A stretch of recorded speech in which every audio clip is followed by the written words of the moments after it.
Hey, happy September, everybody. Oh, I love this weather. You love it? I love it. Makes me want to get up early, run around my house with my shirt off. Yes. Paint. Do the lawn. Are you still painting? Yeah.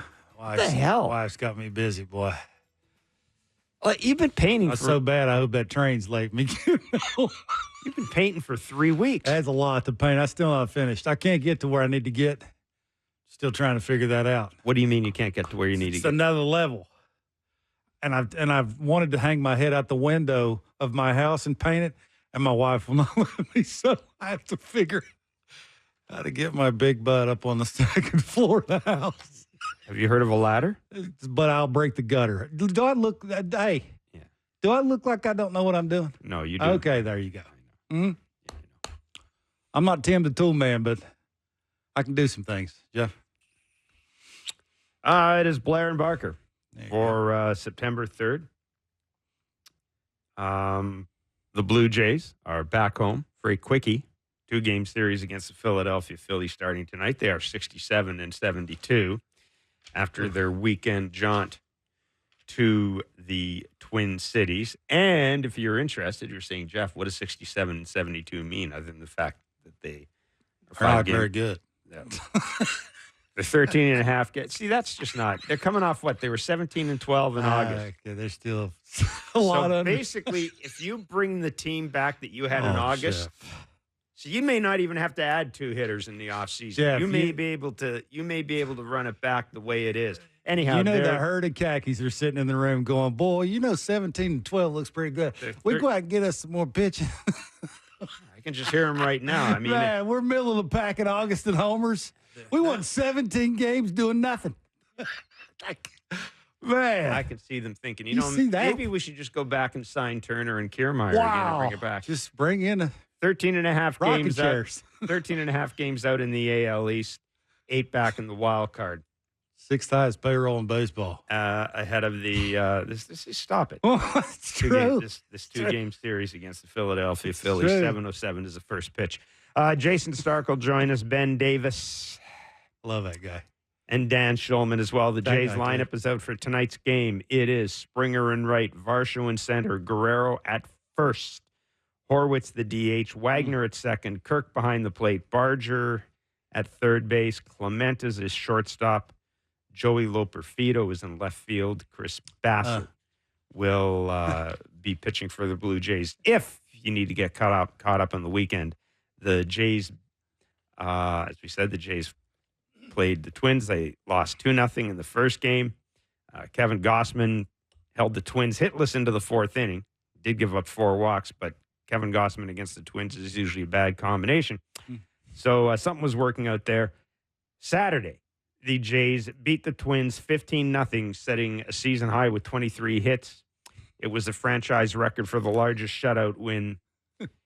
Will Wagner had 5 hits. He's the first Jays rookie to do so. They sent 11 batters to the plate in the first inning. Every starter scored at least 1 run by the 3rd inning. And then yesterday they lost 4-3, and they ran out a lineup that, well, when I first looked at it, I had to check the calendar because I thought maybe they were playing in Fort Myers against the Twins. Lucas Clement, You're so Horwitz, rude, Barger, him and his. Well, it was basically. He didn't mean that. I did. He It's did. like a spring training lineup, except you have to have one. Well, I guess they have a couple of major leaguers in there. Yariel Rodriguez, 3 innings pitched, 3 hits, 57 pitches. He's a big leaguer. And congratulations to Bowden Francis, AL Pitcher of the Month. That's something else. That is remarkable. It He is. is the first pitcher since 1901 to allow 10 hits and less than 5 walks in a calendar month. He allowed 10 hits, walked 4, 39 strikeouts, 34 in the 3rd innings. Opponents hit .089 off Bowden Francis. Congratulations, Bowden Francis. You are AL Pitcher of the Month. Okay, we're all caught up. Yep. Question. Looking at Spencer Horwitz. Going back to August 27th. First base. August DH. 18th is the last game he played second base. Thank you. Against the Cubs. Will I knew Wagner you were seeing gonna- a lot of Will Wagner Will Wagner seeing a lot of second base. Leo Jimenez. Over second base. We talked a lot about Horwitz being the everyday second baseman starting the year next year. That's obviously not going to be the case. He hasn't played there it's 14 games ago. It's the last time he started at second. He's either DH or played first. They don't think he's a second baseman. So I don't know what that tells you. Whether that means the big boys analytically, the defensive statistics aren't kind to him at second base. Yeah, he's left-handed. He can hit, and he catches the ball right at him. I don't care side to side of him back. I don't care about that. Like they're past that. Maybe they already feel comfortable enough that they're giving other guys opportunities to fill in the blanks there. But it'll tell you a little something. I mean, that was one of the takeaways is when you start digging into it and the things they're trying to do and the things that you think they need to go out and get. Well, they're telling you they don't have an everyday second baseman. They don't have an everyday third baseman. What if the shortstop doesn't come back? Like, there's a lot of things there to unpack. And, yeah, I know it's fun, and it's a lot more interesting to watch dudes who are trying to figure out how to hit on the fly and are hitting some homers because they're young and they're full of it and they got tremendous bat speed and they don't know any better.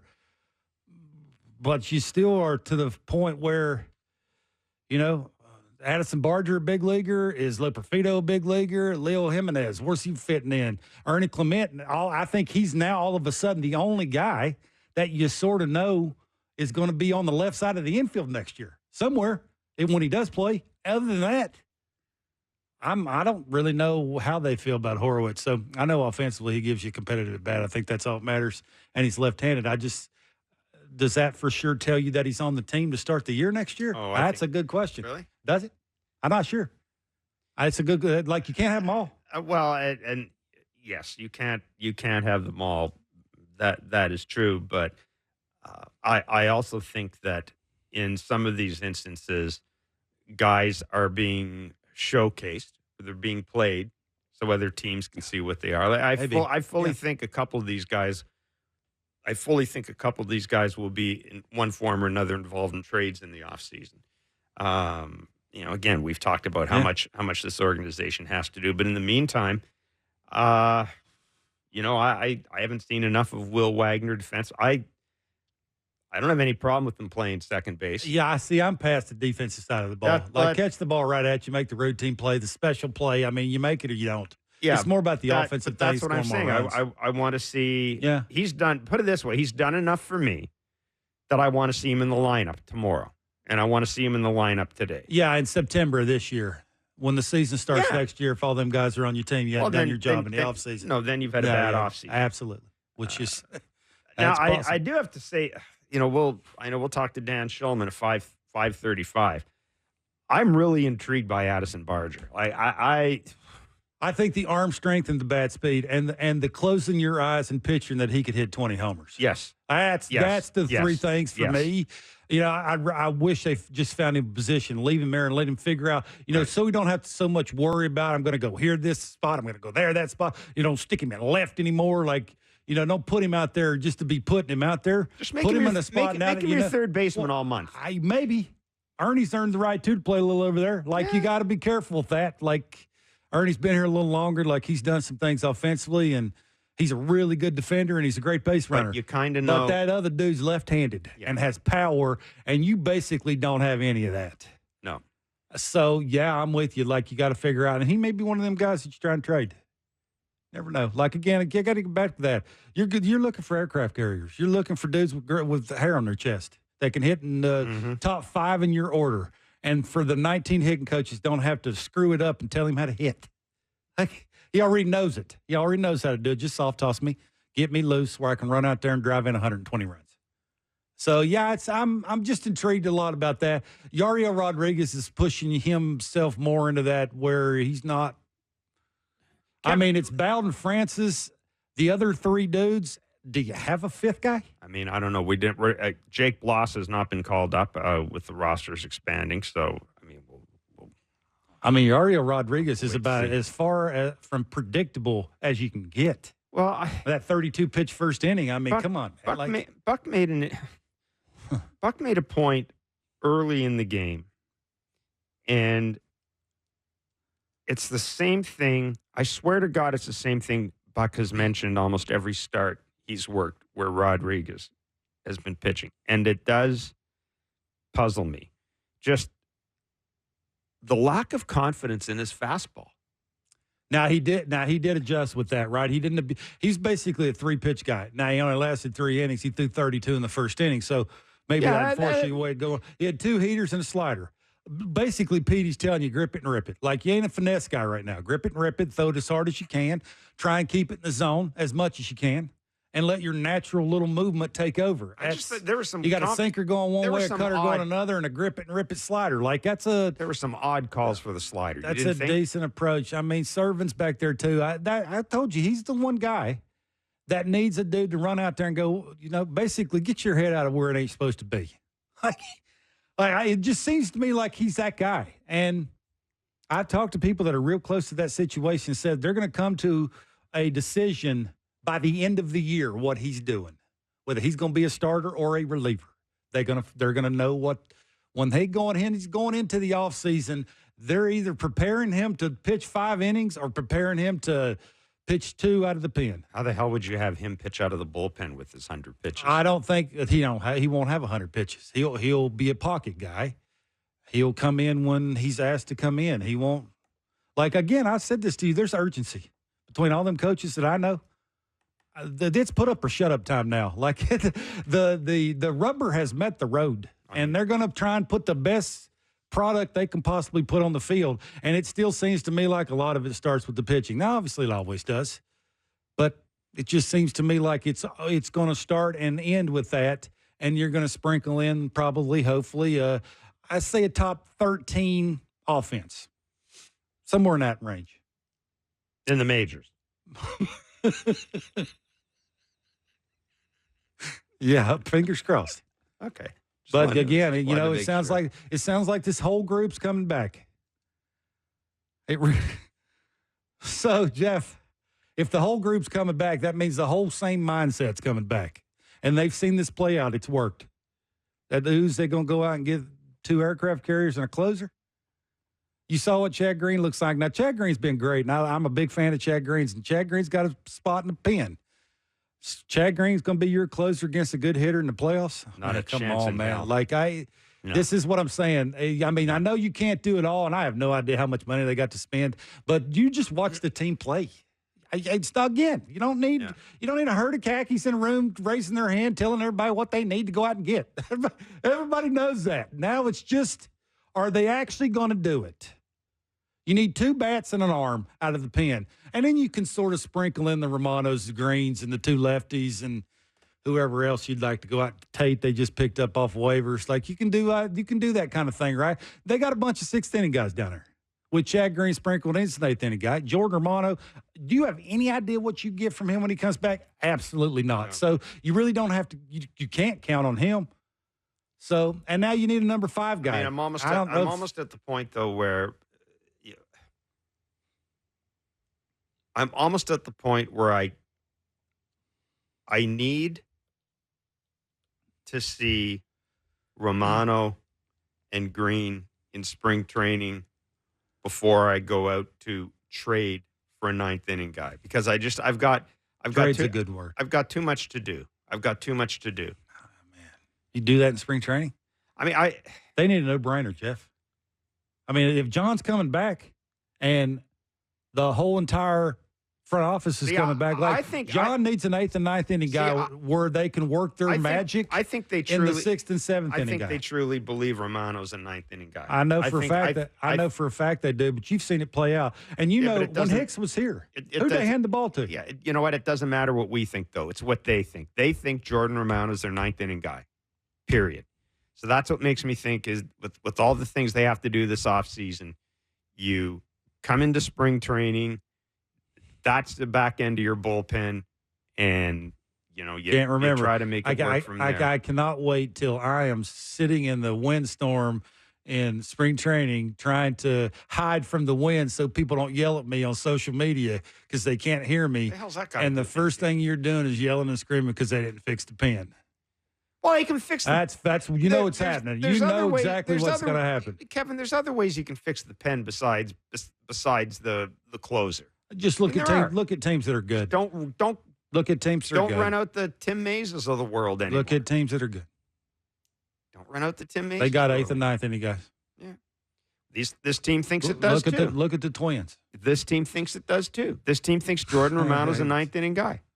The Blue Jays don't have a dude that throws 102, Jeff. Well, yeah, no, they don't. But the 102s, that's what they call no-brainer. They went ninth inning. Don't forget their responsibility. Well, we went to the playoffs twice without a guy throwing 102. Actually, that's not true. They had Jordan Hicks last year, and he did. He never threw 102. What happened? 101. I mean, Jordan Hicks. What happened in the playoffs? Yeah, I'm just saying. You know how I feel about it, but I'm just telling you that's where they're going to be coming from.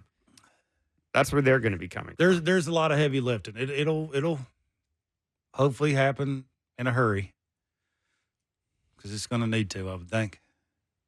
Yeah, I mean they got some heavy lifting to do. It will start obviously with, you solidify who you're going to bring back to the decision makers, and then you start figuring out which one of the young kids are a part of the early on future. The early on future is like the immediate month and a half of the season, like right out the gate. Yeah, I mean, are you okay with anybody, one of them dudes having a major? Because those at bats are big time.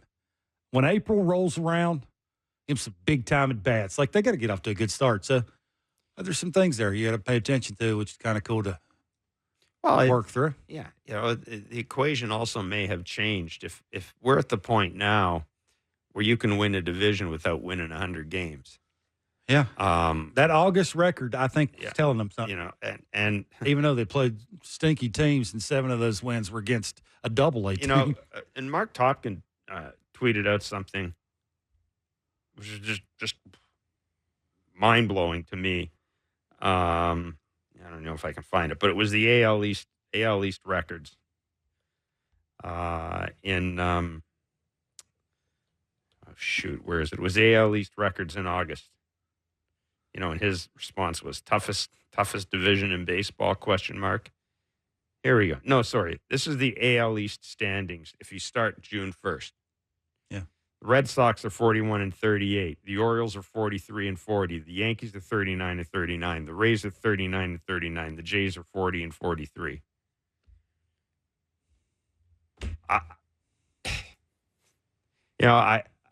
If I'm in the Jays front office, the first thing I'm thinking is what I've been saying all along, man. If only we'd brought some relief help in earlier in the year, we might have had a chance to make some hay here. You'd had more than 67 wins.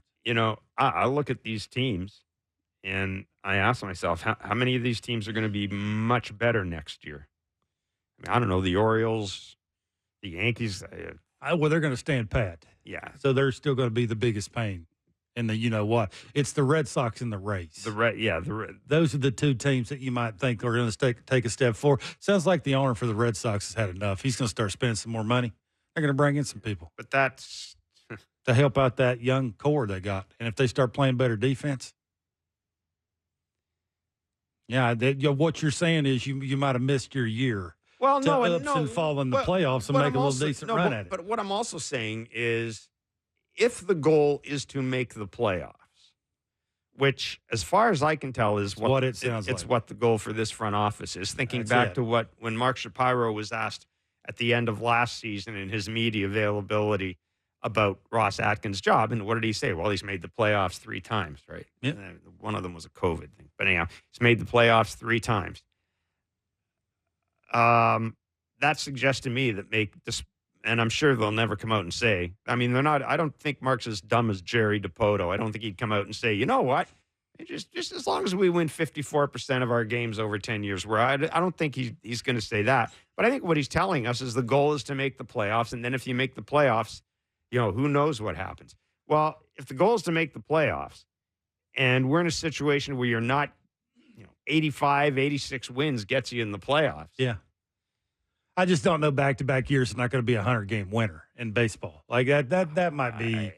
That might be hard to do. This is. I think you got to take it and figure out who's got the least amount of wins of one of the wild card teams. That would be probably what they're looking at. Because if they don't go out and do any heavy lifting, you got to think they got no chance. They can't sit around thinking, now we're going to make a run at the American League East. No, maybe they don't care about making a run at the American League East. I don't think that. Sure, maybe that's the case. Maybe it's cheaper.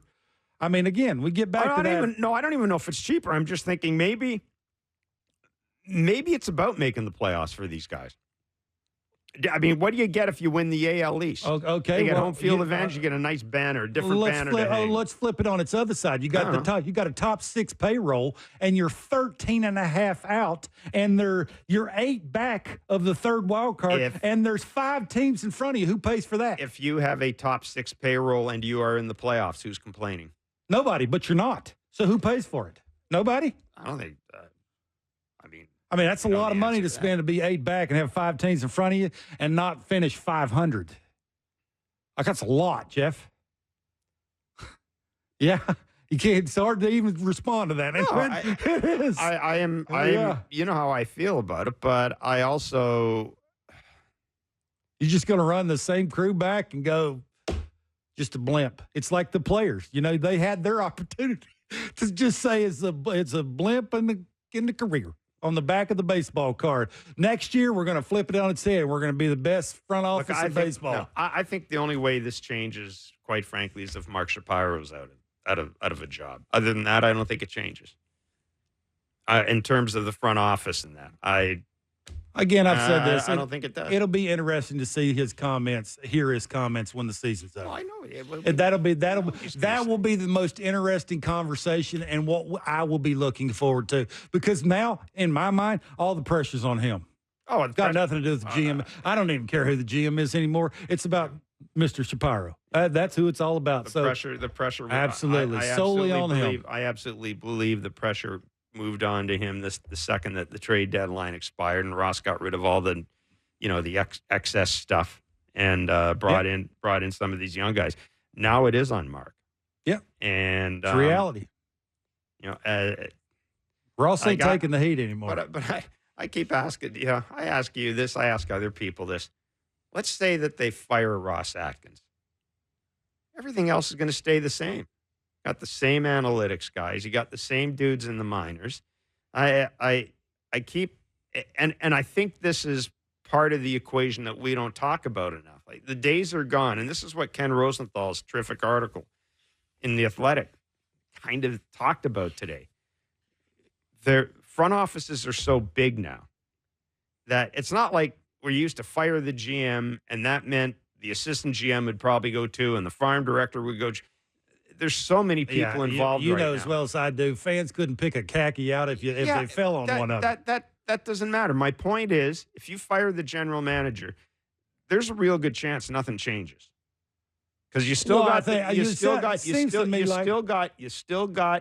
same people on the ground as well as I do. Decisions. You walk around town just like I do. Every time I'm at the grocery store, nobody ever talks about firing Mark. Nobody. It's always the same person. It's always pointed at the same person. Right. But they seem to think that all of this year is because of one person. But that's wrong. Well, I don't buy a ticket to go to the game. I mean, they can think what they want when they buy tickets to go watch the baseball team. They can think what they want to think. That I think is, if you're trying to sell as many tickets as you possibly want to sell going into next year, I ain't going to fire myself. I think hopefully people are smart enough to realize that not much will change. Well, hopefully the product on the field changes. Like, again, you can see how much easier and more fun it is to watch. Forget about the record. When they're actually competing and having quality at bats and the ball's going where it's supposed to go. I'm saying nothing's going to change if you get rid of the GM. Yeah, I'm in that. I don't care who the GM is. I'm in that camp now. Yeah. You're not in that camp? I'm in that camp. Yeah. This year I am. This whole thing we're talking about is about this notion people have that if you do get rid of the GM, everything's going to change. I don't think so. It's like any sport. I don't think so. Armchair and quarterback, that's the way baseball is now. Every sport's that way. When a team has a bad year, they want to point the finger at one person. It's usually the coach, the manager, or the GM. It's rarely the president. So that's life. That's how it is. It comes with the territory. It's got nothing to do with the president. It's got everything to do with the fact that front offices now are so big. Getting rid of the GM generally doesn't accomplish anything. Everybody's got to have a boss, Jeff. Anyhow, Jayson Stark of The Athletic and the MLB Network will join us. We'll take a look around the majors at the races, such as they are. We'll talk a little bit as well about the Philadelphia Phillies. They are in town tonight to take on the Blue Jays. Ben Davis joins us. Dan Shulman as well. What a show. It's Blair and Barker on Sportsnet 590, The Fan and Sportsnet. 7:07 will be the first pitch tonight at Rogers Center. Boy. Tyler Phillips on the mound for my Phillies. Chris Bassett on the mound for the Blue Jays. Reminder that tomorrow's at 3 o'clock. First pitch or something around 3 o'clock. Christopher Sanchez for the Phillies. Bowden Francis, AL Pitcher of the Month. Man. Gets the nod for the Blue Jays. Bowden Francis, 4-1, 10 hits allowed, 4 walks in 34 and a third innings. 39 strikeouts. Why do you think he's so good? I think it starts with fastball command. Boy, Jeff, you have been listening. Like, well, I could say that about it. You know, that split finger thing, that's fine and dandy. But it is funny how whenever you find the sweet spot for your mechanics and you're not thinking about routine and something to, you know, maximize all your stuff when you're walking on the mound, and now you're just in the flow of the season, and now you can walk out to the mound, and when the catcher pushes that button and sits up away, and you just pound that with a fastball, and you do it a couple of times to get that hitter in swing mode, and then you start dropping the old split finger on. Boy, it is like just a sweet feeling, cool Sunday. Whew. You know what else is cool? What's that? Our Miller Lite Insider. And it's time now for our Miller Lite Insider, our MLB Insider, brought to you by Miller Lite.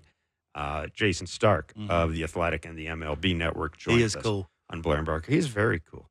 How you doing, Jason? Jeff, Kevin, I'm good. Do I get a Miller Lite if I survive this segment? Yeah, you do. Yeah, I think so. Yeah, Next time you see Jeff, make sure he buys you one. Yeah, it works for me. Absolutely. Yeah. Oh, absolutely. Hey, so we don't have a lot.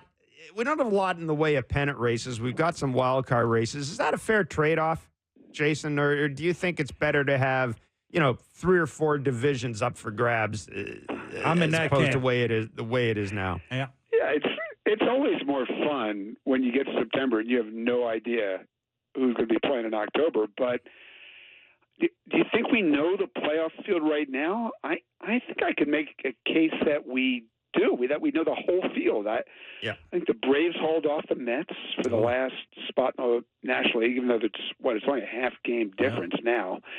And unless somebody like the Royals collapses, is there a team that's not in now that's good enough to catch the other 11 teams? I mean, the only team, other than the Mets, I have no idea why I'm saying this because I thought they'd finish in last place in East, but there's something about the Boston Red Sox, man. They've got an easy schedule. Mm-hmm. Their maybe, defense is really bad, though, Jeff. Yeah, maybe, but other than that, no, absolutely not. I think we can pick the postseason right now. Yeah, I think the Red Sox are kind of fun. Who are they better than? Yeah. They're not. I mean, I guess if the Royals start feeling all these injuries and go into some kind of tailspin, maybe they catch them. The Red Sox are 2 over and not playing great, and the Royals are 11 over. Yeah. I mean, the Tigers have as many wins as the Red Sox. Yeah, that's true. Oh, amazing. You just punctured my arm. Well done, Jason. Should we call the American League East something other than the big bad American League East after this year? Because it feels like it's 2 tiers, right? It's Absolutely. the Yankees and Orioles and everybody else. Yep. But even then, I was looking at wins and losses, like they're all lumped together, right? Mark Topkin had sent out a tweet that since June 1st. I mean, basically the league is a whole bunch of meh. Or I mean, the division is a whole bunch of meh since June 1st. Yeah. Look, it's obviously not what it was. An executive in the AL East told me this spring this is going to be the best division ever, and that hadn't happened, guys. It's 5 flawed teams. Even the Yankees and the Orioles have a lot of issues. I just saw the Orioles last week, and their offense hasn't been the same. And they've got a lot of questions when they go to the pen, no matter what inning. And so they're beatable if that's what they're going to be. And the Yankees are scary. We've talked about them. The bottom of the order, the uncertainty in the bullpen. They could win the World Series, but they don't have the look of a team that's going to bludgeon anybody. And then the other three teams,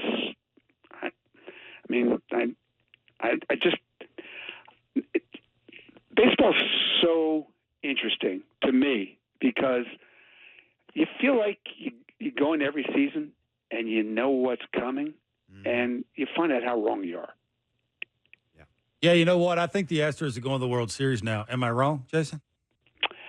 I do not think you're wrong. No. I had got into this discussion last week too with somebody, and when you start picking apart every team, are the Astros the team in the American League that has the fewest holes? I think they are now. Health willing. Who's better than them over the last 90 games? In the American League? Yeah, I don't think there's a team in the American League. Not even close. No. And I don't know. I wouldn't have thought they had that kind of team, but they've really figured some stuff out. I don't know if they're getting Kyle Tucker back, but think about the gear they could hit if they do. Yeah, and he's saying, I think he's ramping up baseball activities this week. Apparently, he told people he had a fractured shin, I guess is what he. Well, I mean, this is a story that just broke in our site at the Athletic this week. It just didn't add up that he had a bruise that kept him out since May. So at least this makes some sense now. But I guess he's a gigantic X factor. Mm-hmm. You want to tell me he's going to be playing in the World Series in the National League? I have no clue. You? I sort of tabbed the Padres as a dark horse earlier in the year just for giggles more than anything else, but I think I might stick with them. I have no idea why. Sticking with the Padres. I'm going to stick with the Pods. Yeah. I mean, the Phillies or the Dodgers, Jason, are the two obvious choices just by 1 through 26 on their roster. I mean, look, I want a Dodgers-Yankees or a Phillies-Yankees So World I'm at Series, a steakhouse last night, and I'm watching Ohtani steal base after base, and they don't even throw to third on one of them. Like, it's like the freak of nature that he is. I mean, I just don't know how you don't pick one of those two teams. And then there's everybody else. It's sort of like the way you talk about the American League East. It's the two behemoths, and then everybody else is just sort of fighting for hopefully one of them screw up and beat themselves and gives them an opportunity to sort of slide in, like the Diamondbacks last year. Right. Yeah. And the Diamondbacks are better this year, though. Yeah. I mean, they've got the best record in the league since the start of June. They've had a tough week. I think the Dodgers have kind of put them in their place a little bit, but they could beat the Dodgers.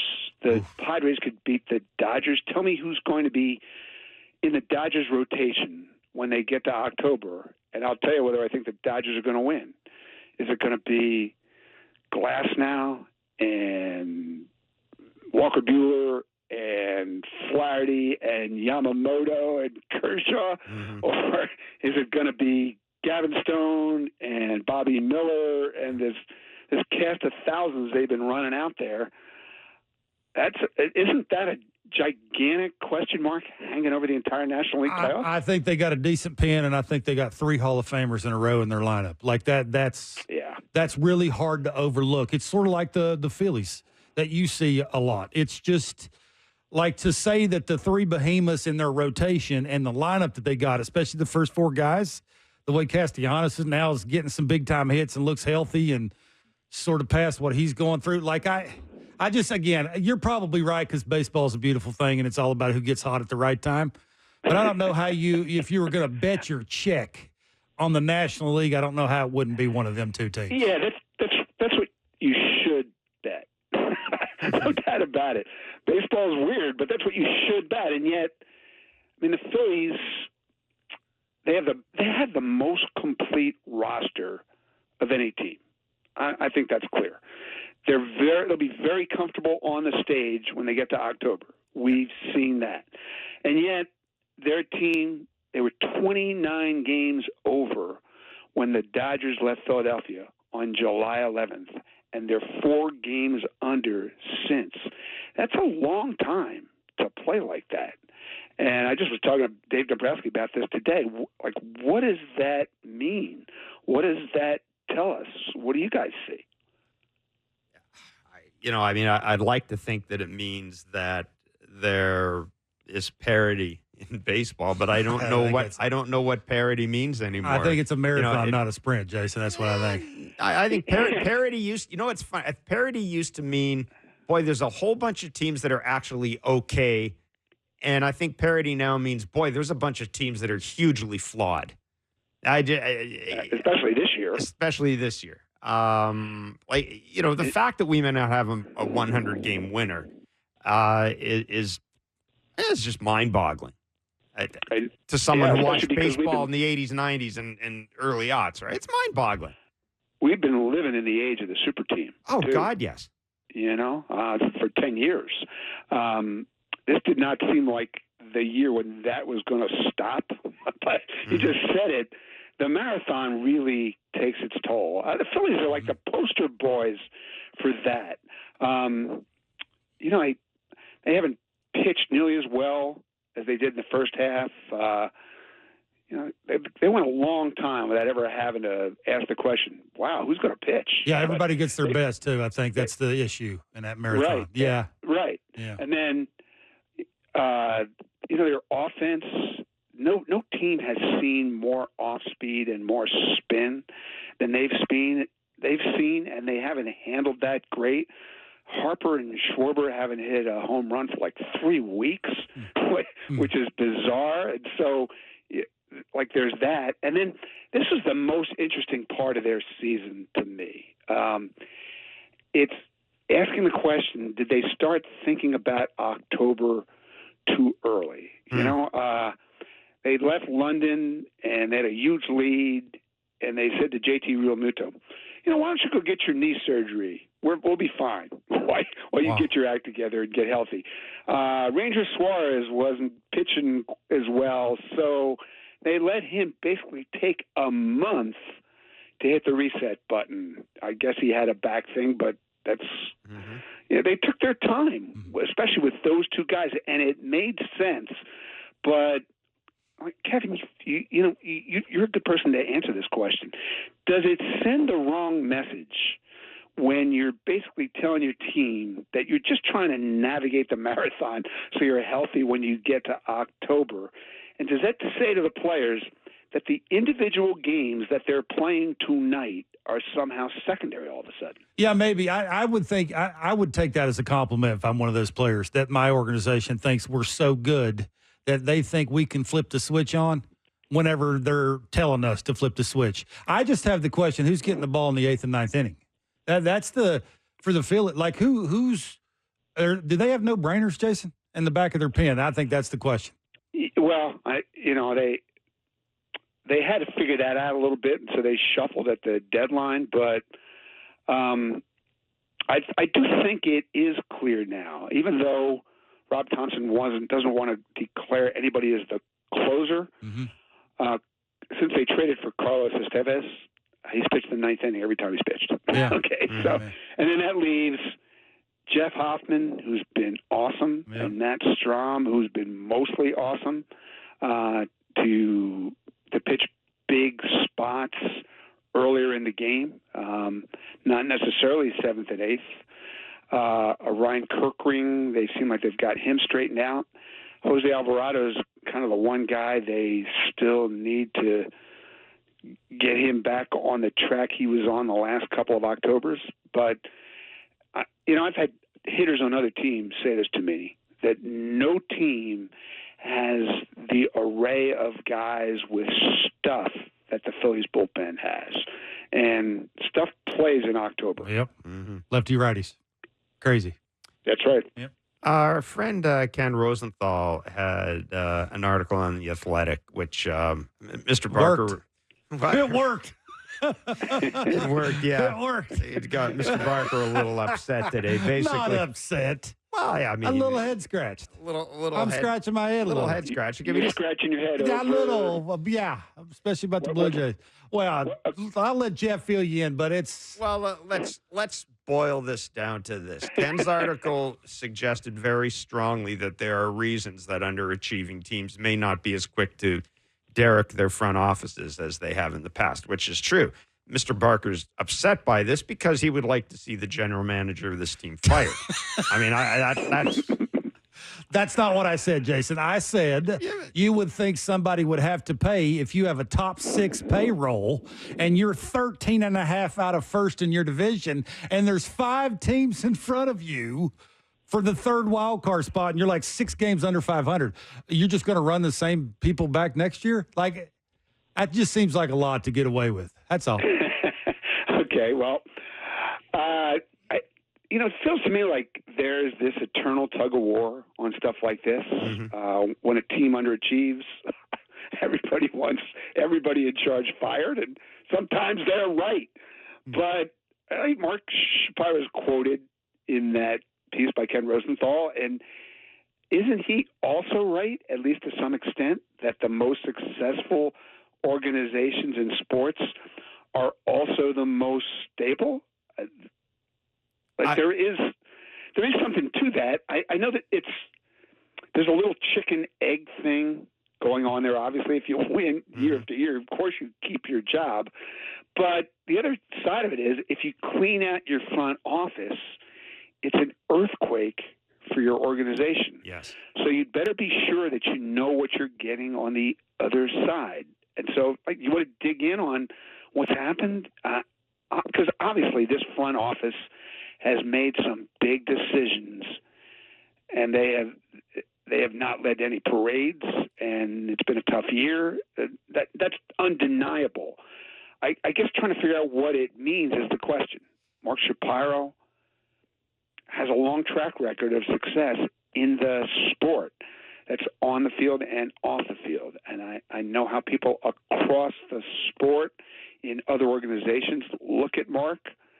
There's total respect for him, how he runs an organization, how decisions get made. And I know not everybody in Toronto likes it or agrees with it, but that's the Mark Shapiro piece of this. Ross doesn't have the same track record because how could he? He hasn't done it as long.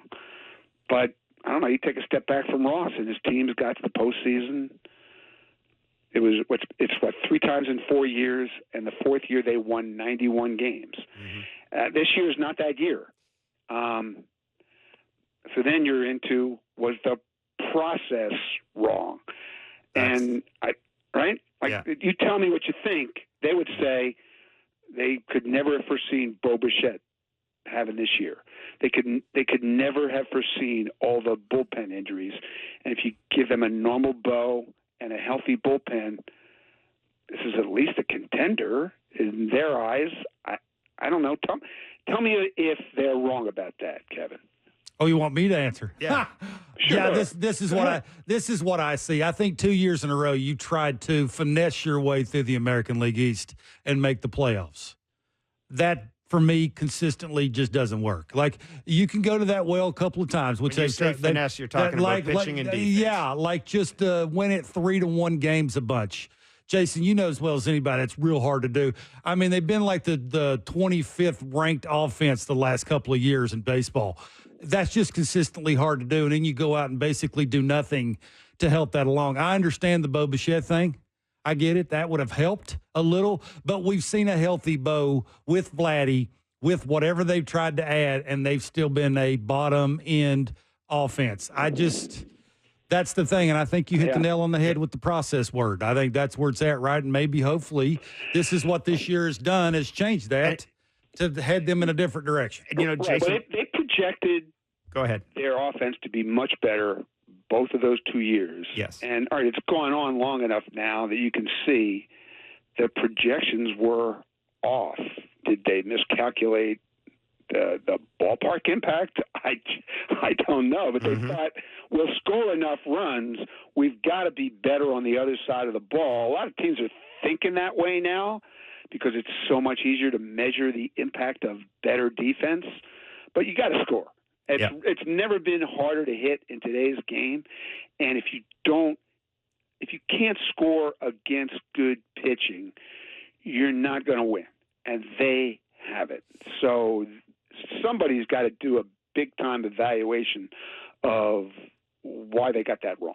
Yeah, and, maybe they can do it. The Yankees didn't bring analysts in to analyze the analyzers, which is what the Yankees did in the offseason. Or just be better. Predictability costs money, Jason. Like it always has. It will always will be that way. I'm going to say this.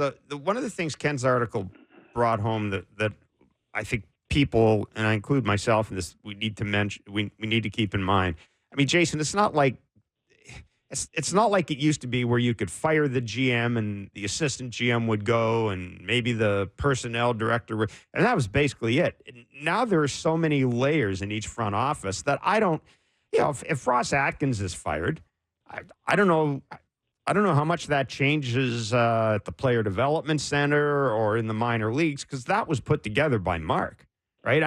Ross had a hand in it, but I think that's one of the things people forget. I just don't think you can create as much change as you used to by getting rid of the general manager. Yeah, every situation's different.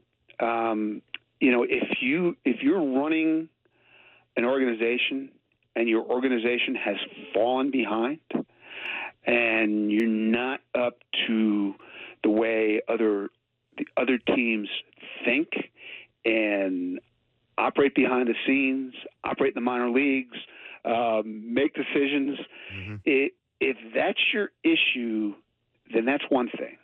But the Blue Jays, they're thinkers, okay? Mm-hmm. They've dramatically upgraded every aspect of how they do things behind the scenes. They were way ahead of the times in the high performance area.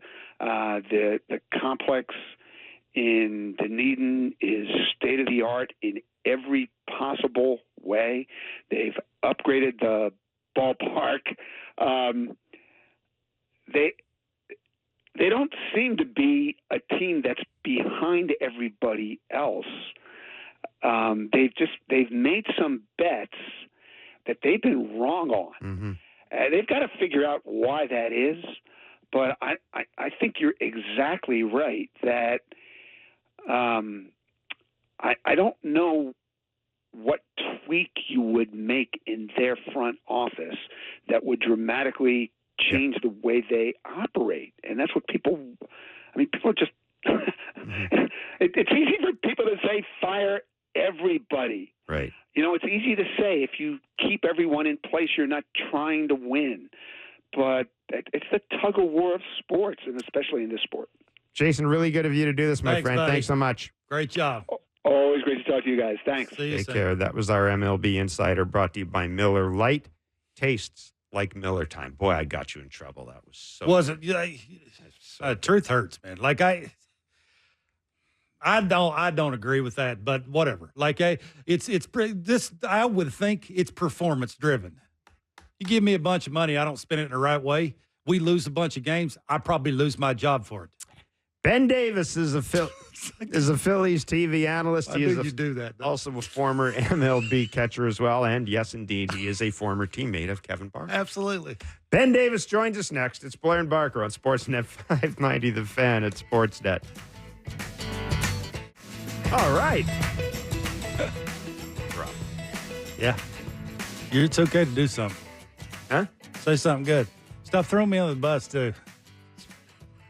I just, well, you knew I'd say it. I'm tired of being the only person criticizing this team in this city. Wow. So that's how it goes, huh? And I've been calling for the GM to be fired since the end of last season. Have you really?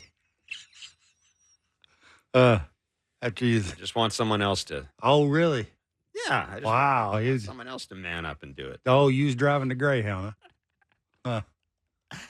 The Jays and Phillies will open a very, very brief 2-game series tonight. I still don't get these 2-game interleague things. I don't get it. Stuck between days off. Yeah, I know. But they can't play every day. And tonight's matchup will be Tyler Phillips on the mound for the Phillies against Chris Bassett for the Blue Jays. The Phils are 81-56. They're cruising. That's a good word. In the National League East.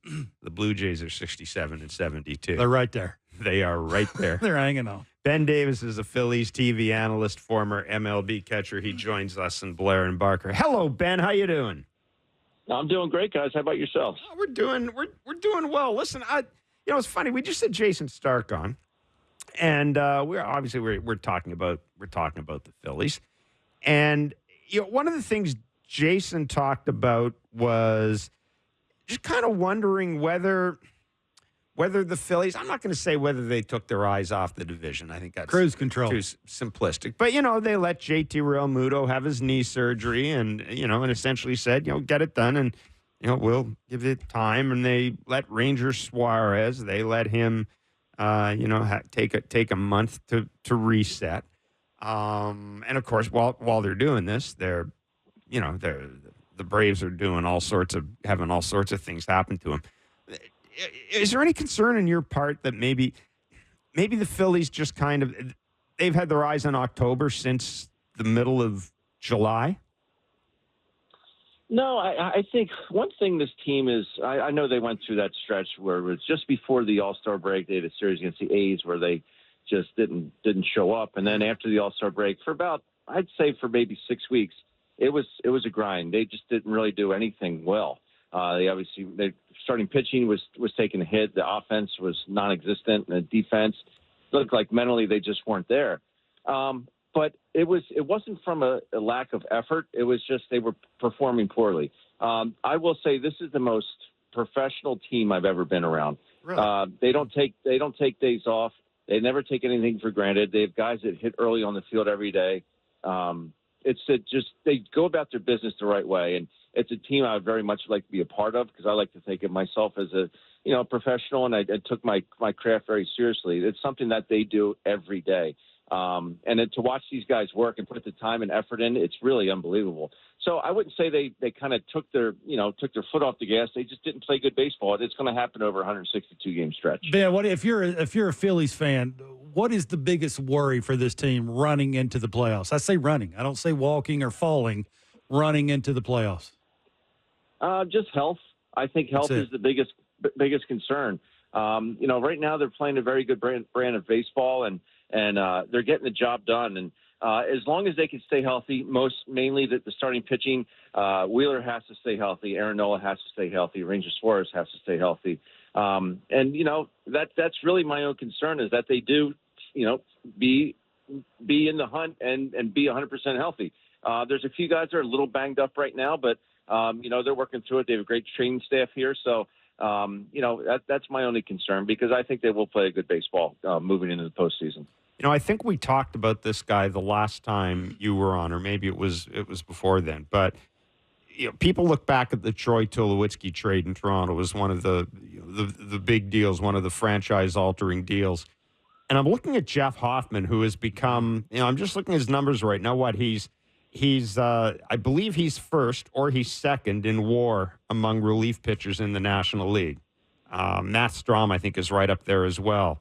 And he's pitched in 60 games. The Phils are 42-18.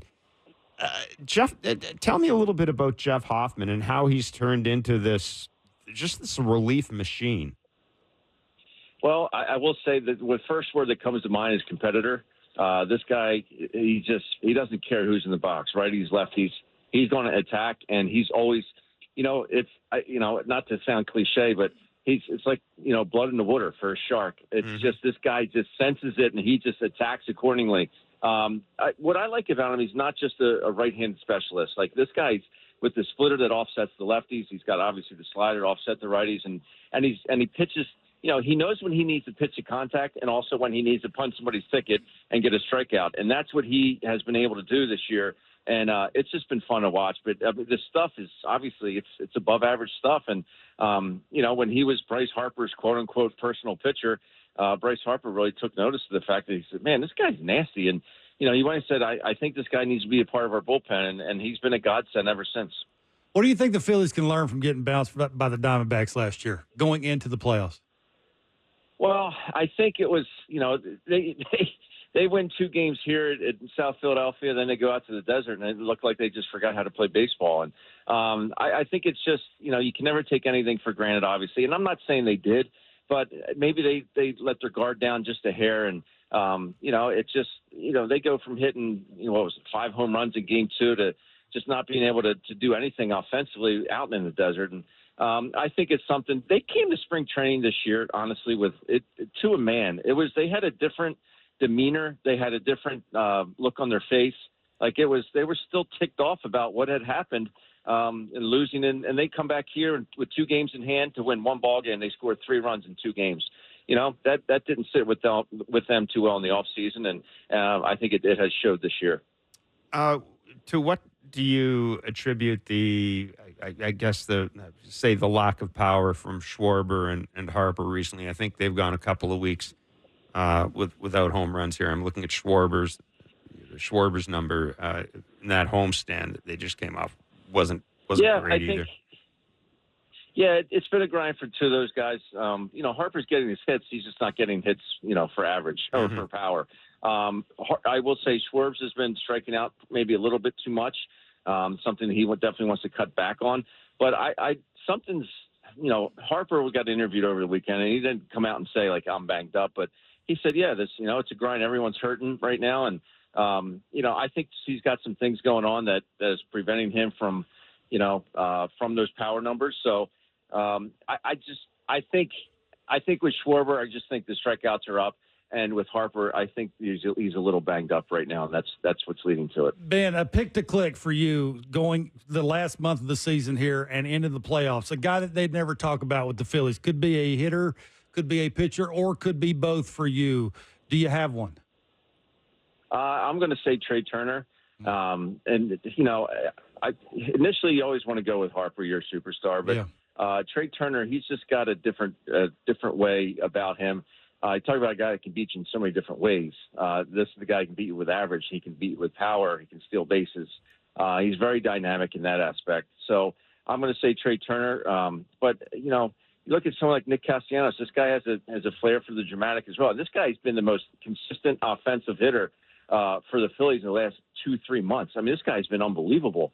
We were actually just talking up in the newsroom, like, this guy might be the team MVP when all is said and done at the end of the year. This guy's been awesome. And, he's a guy that I wish you guys could see how hard this guy works. I mean, he's on the field every day at 2 o'clock hitting, hundreds of balls on the field, whether it be off the curveball machine or regular batting practice. This guy gets his work in, and, it's really paying off for him. Now, Ben, before we let you run, you guys just saw the Braves. The Mets are half a game behind the Braves in the wild card race. Who's gonna be last team standing of those 2? Do you think? I'm going to say the Mets. Really? Just for the simple fact that the Braves, they've just been decimated with injuries.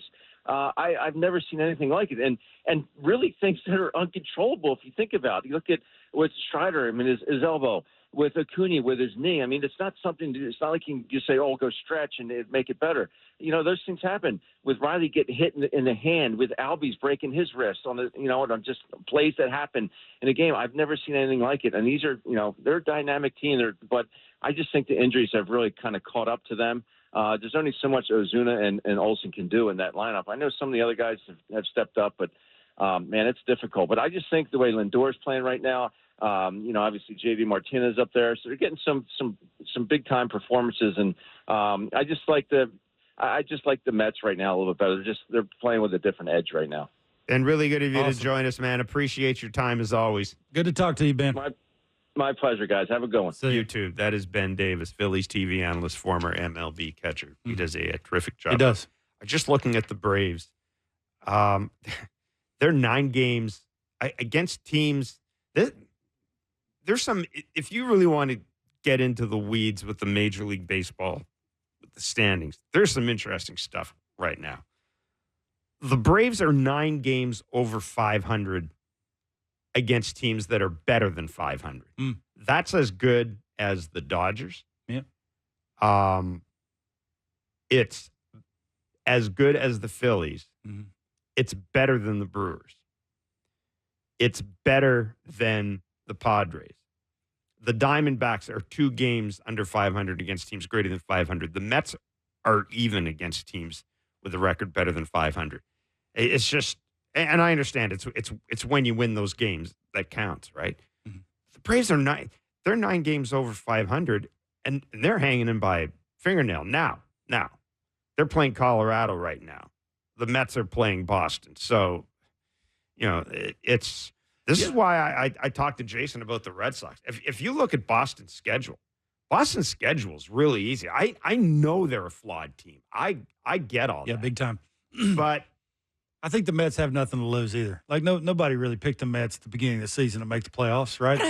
They didn't do in the offseason. They didn't do in the offseason. They didn't really do anything. That's how can you not say that the Mets have nothing to lose? They've got an owner who's basically I think they punted after he spent all that money and then they traded and then they didn't really do anything. They were sort of telling you that they needed to retool. They needed to go a different direction. They needed to figure out this long term. Just wasn't trying to do it in 1 year. You want to do it over numerous years. And the Braves have everything to lose. Like, the Braves are expected to make a serious run at this thing, right? And when you don't, you get poked and prodded at. So I think that's the beauty of baseball. With the Braves, I just tell you this right now. If the Braves can get into the postseason, I just tell you this right now. I'll take that rotation. Well, how about that? How about that whole organization? For as many people as they've lost, look where they at. How many games they above 500? The Braves? Yeah. What did I just say? Now you're going to make me go back. And they're a half a game up on the Mets. Yeah. They are right now going into the Colorado series. They are 74-63. Okay, the Blue Jays lost Jordan Romano and Bo Bichette on our 7 games under 500 and almost 14 out. Yeah. Just saying. NL East is just as good as the American League East. Oh, I think I'm not. It's just as good. I'm just saying it's just as good. I think it might be better. I don't get crazy, but it's just as good. Top 3 teams in the National League East: Phillies, Braves, Mets. You don't think they're better than the Yankees, Orioles, and Rays, or Yankees, Orioles, and Red Sox? Really? They may be having a better year. But as actual where they're at as an organization, probably not. I'd take both those lineups over the Yankees lineup in a heartbeat. Whose? The Braves and the Phillies. No, I'm talking about the Braves and the Phillies. Well, that's silly to say. You said the Mets. You threw the Mets in there. I said the top 3 teams in that division versus the top 3 teams in the AL East. I agree with the first the two. NL East is stronger. But that's where it stops. The Mets are just, hanging and fighting. You don't think the Mets are better than the Red Sox? I think it's when you don't have anything to lose. It's like the Red Sox. Nobody expected the Red Sox to be worth anything. Well, we've been talking about the Blue Jays for 2 years now about expectations. That's a thing. How you handle it and how you need to have dudes that have been there and done it before where that don't seem to matter. They just go out there and do their thing because they've done it. Why do you think all these people we have on go that the Blue Jays organization has spent a lot of money? It's just where they've spent it. That's no different. It's the same thing. Like, you look at all the really good teams that are at the top end. All you need to know is that GM president had to run out and get Soto to help judge. That's all you need to know. Superman needs help. Look at what the Dodgers did. They got 3 Hall of Famers in a row in their lineup because they need them. You want to win consistently? You just align your team with as much talent as possible. So the coaching staff, the organization, sort of align them with what they need occasionally. I will say this. I look at all the teams that are going to make the playoffs for the most part. I mean, the thing that separates the Jays from them for me is the fact that, and Alex Anthopoulos talks about this, what wins in the postseason? Homers. Been saying that for 2 years, Jeff. And all of these teams, have that. The Guardians even this year. The Guardians hit home runs. The Yankees, the Orioles. 3-run homers to win you a bunch of playoff games. Right. Houston, you go to the Phillies. You go to the Braves. They can hit some home runs. The Brewers, the Dodgers, the Padres. And this is what I'm getting at. That one of the things that I don't like about the way the Jays have gone about this whole emphasis on defense and pitching is I don't think defense necessarily wins in the postseason. Home runs win in the postseason. Power pitching, power hitting wins in the postseason. Yeah, I think a defense can hurt you. Not sure it's going to win you a bunch of games. I don't think it wins a bunch of games. It can hurt you, though. Yeah, I don't think it wins a bunch of games. It's like overreacting about 2 dudes running into each other in the outfield. Bing, bang, boom. You nailed that, buddy. Oh, That hey. is the smartest thing you've said in a while. And even, It's true. Even when you have great defense, what did the Jays lose? Why did they lose that series against Couldn't hit Minnesota? homers. Couldn't hit homers, and they had dudes get picked off. They made base running mistakes. It's one guy trying too hard because they weren't hitting homers. That's my point. That gets back to it. You need to hit home runs to have success in the postseason. And that's what really kind of scares me about the whole, well, it was okay because we made the playoffs 3 years out of 4 or whatever it is. Yeah, but the last year you made it, that's not their repeat it. thinking, but maybe falling off a cliff will help. Maybe. Sort of spice up the room a little bit and go, man, it'd be nice. Look how much fun. Everybody's talking about fun. Do you the thing that Ken said about taking their eyes off October maybe and letting Realmuto have surgery? I don't think they let him. I think he had to. Yeah, but I guess I think they can because they got a really good team. Yeah, that's the difference. But I think the point is, and I'm sticking up for the Phillies here. I'm saying if you look at what has happened to them the past couple of years, it's understandable that the Phillies' whole approach would be, let's just get everybody healthy.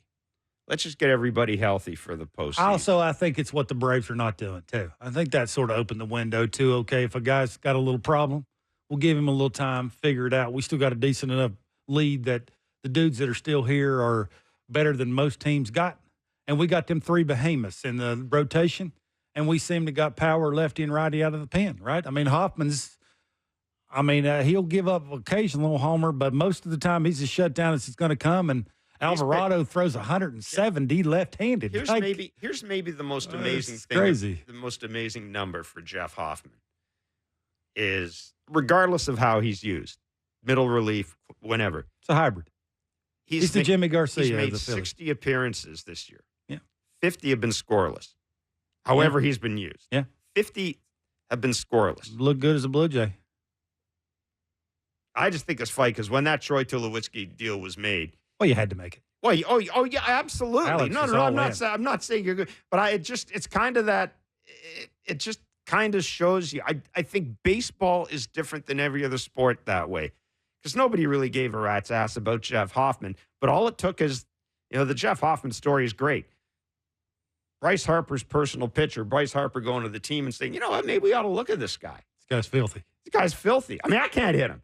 And Bryce Harper, I can't hit him. I'm pretty good. I think it's just a fascinating story, and he's going to get paid this offseason. Maybe. Oh, he'll get paid. Take a look at the relievers on the market. He'll get paid. Now, your point is well made. Is he a classic example of a guy that somebody's going to fall in love with and drastically overpay? Yeah, and again, when you get paid, expectations are off the charts. How do you handle that? What inning you pitching in? If you pay him a bunch of money, he's probably not going to be a hybrid guy. He's going to be a 9th inning guy. Is it good enough? Top of the order, no brainer. You know what? Not matching up. You know what? We'll find out in the postseason. If Jeff Hoffman has a good postseason run, I'm sure that they may be using him more in the 6th and 7th inning instead of the 8th and 9th inning, right? That's what you got to. The inning is a big deal in the playoffs. Like, again, you want to work from the 9th inning backwards. You want to have the no-brainers. This is why me and you have this conversation a lot about the bullpen. And you've said this, and I've said this. If they go out and get a thumper, a guy who can hit with runners in scoring position, and a closer, you can figure out your 5th guy. You got enough dudes in the minor leagues, Bloss and whoever, and Rodriguez and whoever else you want to throw in the mix. And then you can mix and match where you want to mix and match with in the 8th, 7th, and 6th inning. You can make it a high school game. The 2 lefties are good enough. Like, you can do some things, right? And the Jays also, they made a move over the weekend that we didn't talk about, but I want to throw the name out there because I think it's intriguing getting Dylan Tate. It was intriguing a year ago. I think it's still intriguing to see what they might have there. See, that's the type of that is the type of move, again, when you're looking at trying to put a team together for next year. That's the type of move you got to keep an eye on. It didn't cost them any money. All the money they got to spend on what they got to spend it on. I'll tell you what. Trying to find lightning in a body for a pretty good pitching coach, which is... They've had worse pitchers in the organization this year than Dylan Tate, I would think. Yeah. There's something else I was. Can he get a lefty out? Can he keep it in the yard? I mean, that's the thing, right? Is they got to figure out how to keep it in the yard. I think they're on to something with the pitching down again. Last year they were famous for that. Establishing down. That's a big deal. Gossman's turning around in my mind because of that. Barrios is turning around a little bit because of that, like pounding the zone down, establishing in that, and then you can elevate the cutter. You can elevate the two-seamer to a righty. Like you can do some things after you establish down, and then you can get away with certain things. You know how much better your mechanics have to be to hit the ball down, Jeff? Yeah. Well, it does have. You have to catch things just on time, and the ball a little up, I can still be bad and still get a hit. Because of it. I'm glad you mentioned that, because one of the things that I thought was noticeable for Kevin Gausman, again, the Twins really, the Twins just beat Gausman up. I mean, a game against the Twins. It's in his head. It is. Yeah, they're living rent free in there. I mean, Kevin Gausman faces the Twins and he comes out and they're tipping or whatever. I thought it was really, and their approach has basically been, if it's low, let it go. If it's high, let it fly. That's basically been the Twins' approach against Kevin Gausman in a nutshell. Oops. In that game. Can't do it now? Because his fastball down in the zone, the location was terrific. Velocity is good. The location is good. You establish that. What the ball down for strikes gets you as a hitter in swing mode. Now I have to swing. Now I know I got to catch that sucker a little more out front. I know you'd have to do it a little bit on the elevated fastball, but you really got to do it on the ball down, and especially the ball down and away. You establish that, you get them in swing mode. That's why. There were a couple of instances in that game. I don't know if you noticed that in the Gausman start. There are a couple of instances where the Twins guys are walking back to the dugout. They're going like that. Yeah, that's why Bowden Francis has been so good for me. Looking up at the scoreboard. What was that? Establishing the fastball down. You do that, you get them in swing mode, you can get away with bad stuff and sort of get you in the groove of throwing strikes, and you're more efficient and you don't throw as many pitches. That's the sort of the 101 for a starting pitcher, right? You don't want to hand the ball to the managers too early. And to be able to do that, you got to pound the zone down. I know they've gotten away with that a little bit because of the analytics and, it's the spin rate at the top of the zone. Yariel Rodriguez is trying to do that. They were trying to force him into that. And, again, baseball and throwing strikes down, that'll never change. You establish that, you're going to be pretty good at your craft. So, well, yeah, as a hitter, you know what it does. You know what it does to. It's easier to keep it in the zone too. If I know I need to throw a secondary pitch that's spinning down, I got to make sure I tell myself I got to catch it out front, and I got to really finish with my mechanics. If I'm thinking about throwing that thing up all the time, I'm not thinking that so much. And what do? It's a cement mixer, and then all of a sudden that dude's got a one-way ticket to Backleg City. And then you give up the most in baseball. And then everybody thinks your pitching coach stinks. Because I tell him he does all the time. I know you do. You stink. God love Pete. What are you teaching them dudes? I will say this. I hope the hitting coaches have the same sense of humor that Pete Walker does. Nope. I'm surprised them dudes ain't gotten a fight, by the way. What? There's 19 of them, Jeff. I mean, sooner or later, dude knocking on the wrong cage. One of them other hitting coaches is going to go. We worked on it. I'm surprised. Because I know if I was in that room, I wouldn't like that too much. I'm a grown man teaching dudes how to hit, and then you go to somebody else. You know it, Jeff. Like, I'm surprised there ain't been a little that. How dare you? I lift you off the ground today. I think you've been sniffing those paint fumes. I mean, I ain't lying. You get 19 different hitting coaches in there all trying to say the same thing in different ways. Hitters' heads going like, ask David Snyder's 1 for 31. Good luck, buddy. He's going on all three of them hitting coaches. I could knock with 2 hands and a foot trying to pick the right cage. I don't know, Coach. I wonder if it's like when some of those parking areas, like when they're in the cages, they're a red light and a green light and a red light. You need one of them tickets that you get when we get, you pick a ticket. It's like 74. David Schneider. We're kidding. David Schneider. Cage number 3, David Schneider. Davis, I've been there before. I'd have never got an opportunity to go 2 for 300, but yeah. I'm not just saying Davis. Good for you, man. Like, red lights keep on. Working Can't hard. use that. Can't use Matt Haig's cages open. You notice when the camera pans over, the only dude you see is one guy. Dan Shulman is our Blue Jays play-by-play voice on Sportsnet. God. He'll have the call tonight, first game of a brief 2-game series against the Jays and the Philadelphia Phillies. let's see if Mr. Shulman can put this thing back on the rails for me, because God knows it's gone off the rails. It's Blair and Barker on Sportsnet 590, The Fan and Sportsnet. All right, we are back. What? Get too much Blair and sleep on the Barker. break. No, I had a great break. I think you got too much sleep. No, I didn't get too much sleep. I had a great break. How many cigars did you smoke? Just one. How was it? Oh, it was tremendous. It's one of them little skinny things you brought me? No. It was a Rocky Patel. Very nice. Huh. Did you bring me one? I did not bring you one. You're I smoked it up at the my sister's cottage. And just, You have a drink while you're doing it? I did indeed. I had a drink while I was doing it. What kind of drink was Sat it? and looked at the lake while I did it. It was just it was a glass. It wasn't a glass. It was a bottle of wine.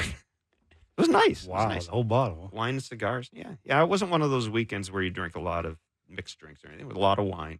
Some Okay. beer consumed, Mm. but a lot of wine. Okay, good. Very relaxing. Very civil. It's new to you. How many did you smoke while you're painting? A couple. Work Bring like in- a dog, and then I smoke a cigar after. Let's bring in Dan Shulman. He's our Blue Jays play-by-play voice on Sportsnet. How you doing, Dan? Hey, Dan. I'm good. I don't work like a dog or smoke cigars. I abstain on both of those things. Wow, Well, yeah. I you're mean, lucky. hey, dude, if I had your voice, I would not. Absolutely. I would not be doing anything. Yep. Other than that, like, I'm serious, man. That's a moneymaker. I can do it. No 'cause, question. I can do it because it isn't going to change. I mean, it's just not. I'm going to have the same old, helium voice, regardless of what I put into it. So. Hey, we all have strengths and weaknesses, right? Like I would trade heads of hair with either one of you. Well, You look pretty good as it is. we Dan. could make that deal. Yeah, I don't think anybody ever looks at. I don't think anybody ever watches you on TV Yeah, and man, listens I to wish that you had voice hair. and goes, "Man, Yeah. I wish you had No, hair." no, that No, makes that does not happen. No. No, I'll tell you what happens though. Like if I'm like like in an airport or something, and I go up to I order a beer in the bar because I've got 2 hours till my next flight. Every now and again, like somebody will say, Are you a broadcaster? And I go, yeah. And they'll go, radio? Always, like always. And so just for fun, I'll say, why, a bald guy can't be on TV? They go, no, it's the voice. Yeah. Yeah, the voice is again. Yeah, I would trade I'd trade all my hair for your voice. Absolutely. I wouldn't make that. I take it back. I wouldn't make that. No, I wouldn't even worry about that. Gee. I'm going to keep my hair, Dan. That's okay. Yeah. Oh, yeah, you got it. So I don't even know that. Where were we? Yeah, where were we? You very early in the sort of the process of this refurbishing of the Blue Jays lineup on TV called Addison Barger interesting, and Tyler Kepner did a great article today on baseball lingo and what it really means in the Athletic. And when somebody whose opinion I really value looks at something and goes, that guy's interesting, that says to me more than it's simply he's kind of cool. There's something about Addison Barger very early that you just kind of tweaked onto right now, and we're kind of coming onto it too. There's something there. I don't know what it is. There's something there. Yeah, I think I may have said that before Joey Loperfido showed up. I don't remember, but I think I put Loperfido in the same category, although they're a little bit different. But the reason I said it about Barger is he can hit the ball really hard and really far, and they need guys who can do that. And I think that was it. I mean, you can see that at times he can be a little susceptible to certain areas, to certain types of pitching, that sort of thing. Like he's very different than a Will Wagner. Sure. And Will Wagner's obviously got a very short strokes, high contact hitter, and they're trying to get the power out of Wagner. Addison Barger, what's in there. The power's in there and the hard hit percentage and all that. You're just trying to get the consistency and the contact there. They're like opposites, right? Like if you could put the best of Barger and the best of Wagner together, boy, oh boy. But all of these guys to me are interesting. But the reason I said it about Barger is because he's got a chance to provide something for them that they didn't have nearly enough of this year, and that's power. And will he close up some holes and find the consistency? That's what everybody's hoping for and looking for over September. I also like, the arm is great. Yeah. Whether he's a third baseman or a right fielder down the road in his life, remains to be seen. If I had to bet, I think I would say third base, but I would, I'd be very open to being wrong about that. Mm-hmm. But, and he's a left-handed bat. And until a couple of months ago, I mean, they just didn't have nearly enough of that. Now, of course, they're crawling out of the woodwork here, and that's great because they haven't had enough of it. So I think he's interesting on a number of levels, but I think all of these guys are kind of interesting in their own way. Dan, what should I read into Spencer Horwitz not playing second base anymore? Will Wagner's on the team. I think that's it. That's yeah, it. I don't. I think that's it. I think they want to get as much of a look at all of these guys as they can. And I think they feel that Will Wagner's strongest position is second base. I haven't seen him play third. The throws don't make me think he's got a natural third baseman's arm. They moved him to first the other game, whenever it was. I can't remember. And he's fine over there. I looked it up. He's played a lot of first base too. But I don't think there's anything to read into it, Kevin, other than they really want to get a look at Will Wagner, and the best place they can do that is second base. It's funny, and I was going to save this for TV tonight, but since we're chatting, I went up to Spencer my pleasure. I went up to Spencer today, and I said, "How are you handling DHing? Like, it's got to be kind of new to you." He goes, "Actually, I've DH'd a ton." And I said, "When?" He said, "I was always a catcher. So when I wasn't catching, they would DH me." And I looked at him and I said, "What are we talking about right now? Like, when did this happen?" Yeah. And so it was like high school and AAU ball. He was a catcher. And I don't remember hearing this. So he said he was recruited to Radford, to college, to catch. Wow. And he got there, and they had a bunch of catchers, and they didn't have a first baseman. And they said, "Here, go play first base." And that's how Spencer Horwitz became That's awesome. a first baseman. So he's actually, the point, I guess the moral of the story is he's very comfortable DHing, because when you're a really good hitting catcher, you might catch 3 out of 4, and they want you bat in the lineup the other day. So he's done it before, but I kind of stumbled onto a little story there. Yeah. Yeah. And I find that intriguing or interesting as well too, because I know that depending on what analytical measure you want to use, Spencer Horwitz is great at second base. It's average to maybe a little less than average. I mean, the eye test for me is that he's okay at second base. Just make the routine play. If you're going to hit, make the routine play, and we'll figure out the other stuff through positioning or whatever. But I don't know if you've heard about his work at second base defensively, or what people are saying about it. Is that a concern? Has it taken him out of maybe the running for second base next year? I don't believe so. I may be totally wrong. But again, I just think it has to do with Will Wagner being on the team, and they want to get Sure. I think they know what Spencer Horwitz is, and I think that's a compliment to him. Mm-hmm. They know what he is. He's like you said, he's okay at second, and he can hit.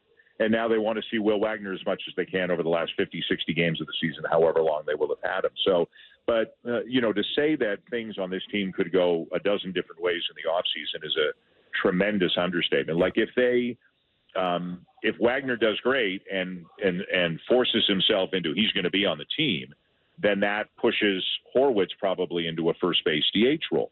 If Wagner needs a little bit more seasoning, whatever, or like somebody or somebodies are going to be traded this winter too. I think we all feel that, right? Yes. Like, one or two of these kids are going to be used to get a dude, I think. Yep. And if I don't know anything, but if Wagner is in a deal, then maybe Horwitz goes back to second base. If they sign a third baseman, Vladdy stays at first, and maybe he and Horwitz can split first base DH.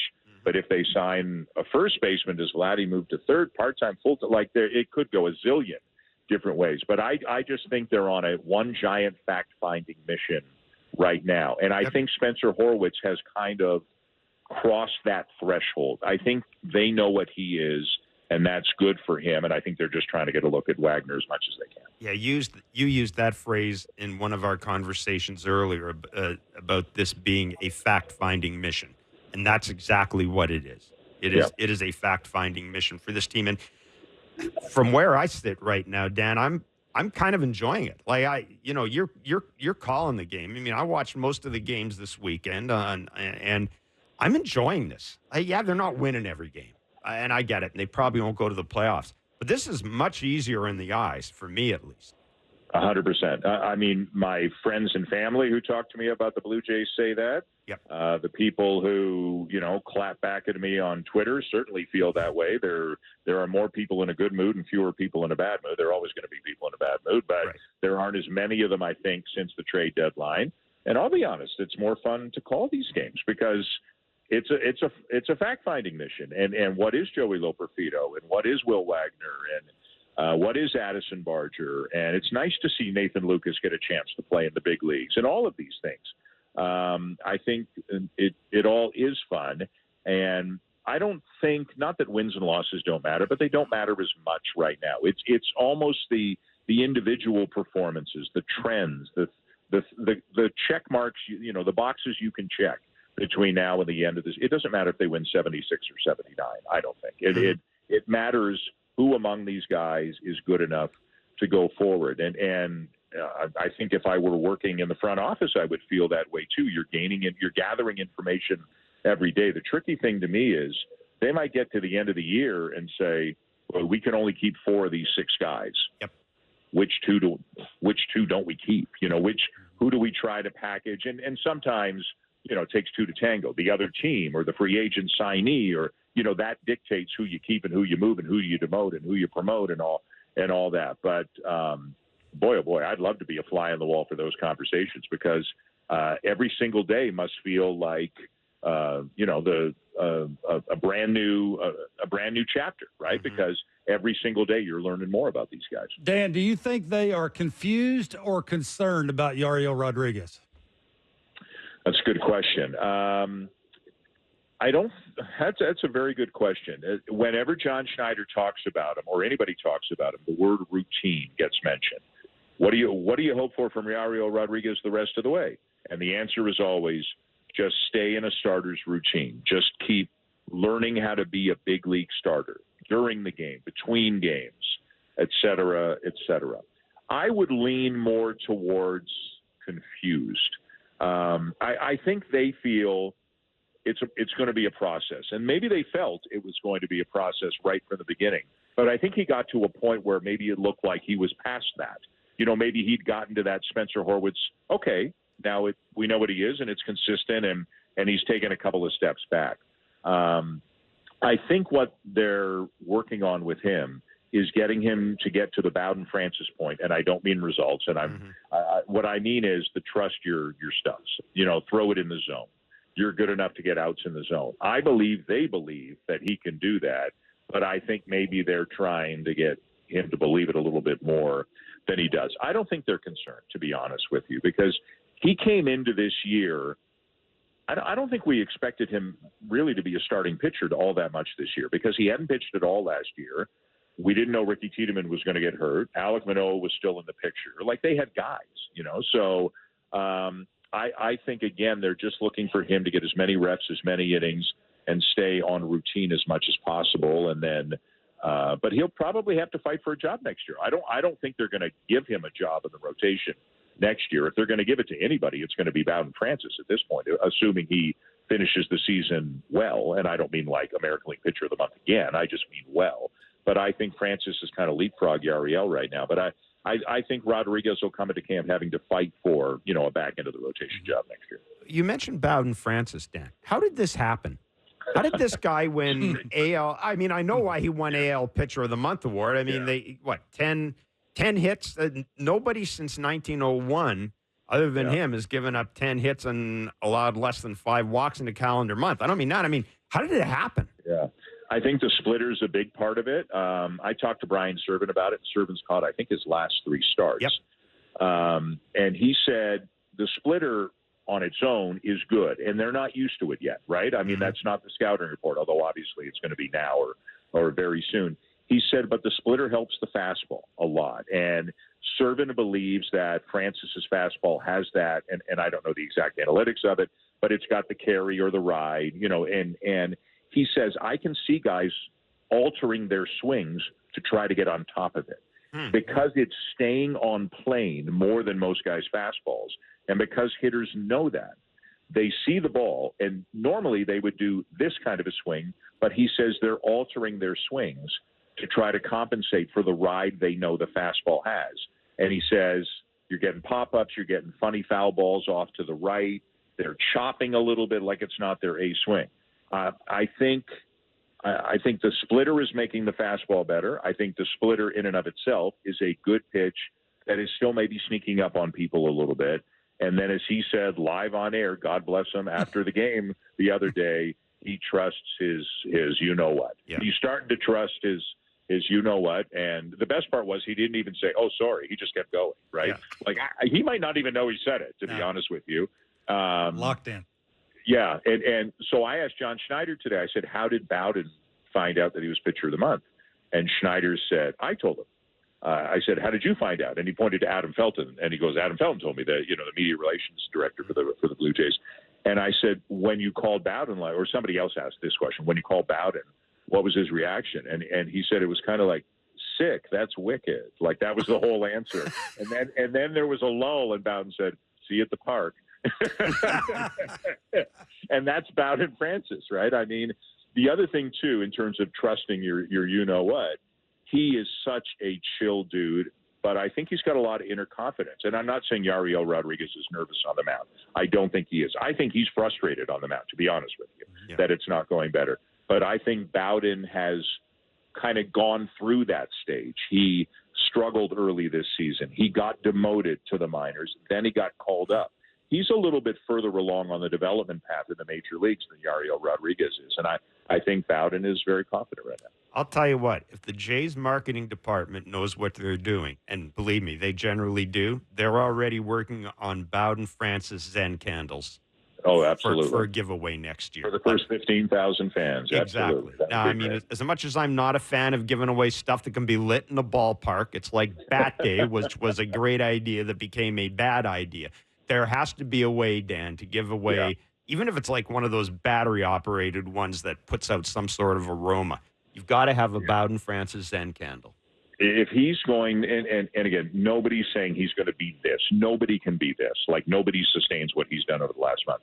But if he can be a really positive part of the starting rotation, imagine how popular a guy he's going to be. Oh, my God. That's found money. That's found money. Dan, thanks for doing this, man. Awesome as always. Thanks, buddy. See you at the park. Again. See you. Okay, see ya.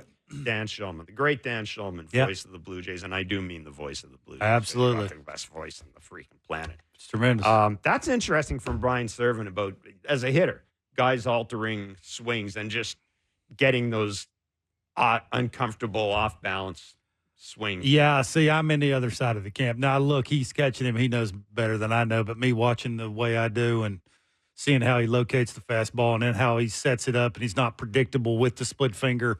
Like, you don't abuse it. You don't, use it in certain counts that you don't have to use it in. Mm-hmm. I think him being able to locate and spot the fastball wherever he wants, in, out, up, and down, that just makes me swing at stuff that I don't want to swing at. And now I can throw that split finger, and now you're starting to see dudes trying to get on top of things that they normally don't try and get on top of. So you ride it as long as you can ride it. It's just how do you consistently stay here? And I'll say this, best pitch in baseball is a located fastball. It will be that way until baseball ends, longer than we are going to be alive. So I would continue to do that. He does that. He ain't going to be probably, Dan, this Bowden. But he'll be good enough to be the number 4 for the Blue Jays next year.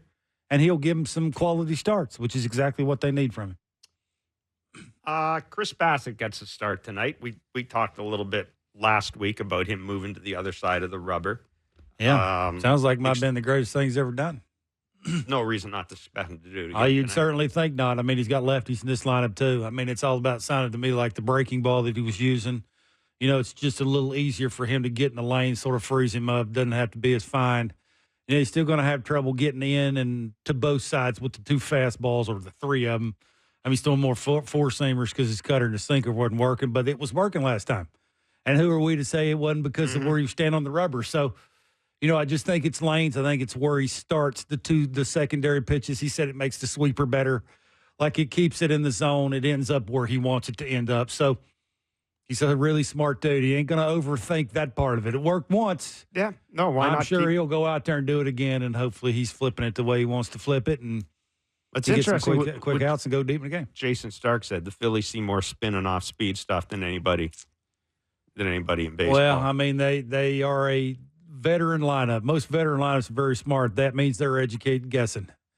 They're looking for that heater in certain counts. It may not be 0-0, maybe, the old Bo Bichette thing where I have to earn when I'm going to educate guess a breaking ball, right? If I have my first at bat, take his best heater and hit that sucker the other way, backspin in the gap for a double, my second at bat early in the count be a real good time for me to educate guessing. Mm-hmm. That lineup, basically sort of 1 through 7, is doing that. That's why they're hard to match up against and hard to trick, and you got to be real good with your stuff. It has to have good break to it. It has to have good location to it, and as long as Chris don't overthink it, I don't think he will because he had success in his last outing. He's been around a long time. He knows how to ride the wave. Do you have any issue with basically the Jays just letting Will Wagner run this while it goes? Like, because I thought we at one point say we thought Spencer Horwitz should be the everyday second baseman. I'm not sure. All right. Is that a good answer? Yeah, I know. I'm not sure what I feel about that. The Astros traded Will Wagner. The Astros. Now you're going to bring him here. He'd be your everyday second baseman. No offense to Will Wagner. He's 26. Oscar Hernandez came here from the Astros, was my everyday right fielder. Touche. No, I don't know. Again, I think one of them spots have to be filled with somebody that's here. I think what they're telling you is it is a competition. Yeah. I think that's what they're telling you. Which is not what I ask you horrible. is any of them dudes everyday guys other than Ernie? Can any of them lefties hit lefties? That's what you got to ask yourself. Yeah, if the answer to that is yes, I know we've seen Will have better at bats against lefties, like the breaking Spencer balls at the can hit big a league lefty. level. He'll give you an at bat against them, right? Ernie hits them both. I need to see that. I know. I need to see that more from Madison Barger.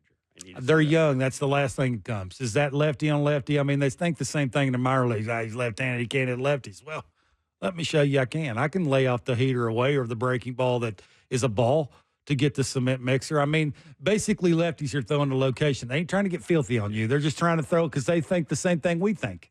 That we can't hit you because you're lefty and I'm lefty. And you know what's really... And everybody's ever told us we're left-handed and we can't hit them. The thing that's really kind of interesting about where the Jays are as well is the two prospects or the two minor league position players they got in trades that people were talking about even more than Loper Fido.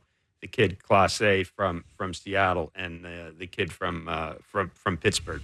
They're not up here yet. Yeah, guys we're talking. It's going to be a tough look if, say, Wagner, Horwitz, and Ernie Clement are in the lineup to start the season next year. No offense.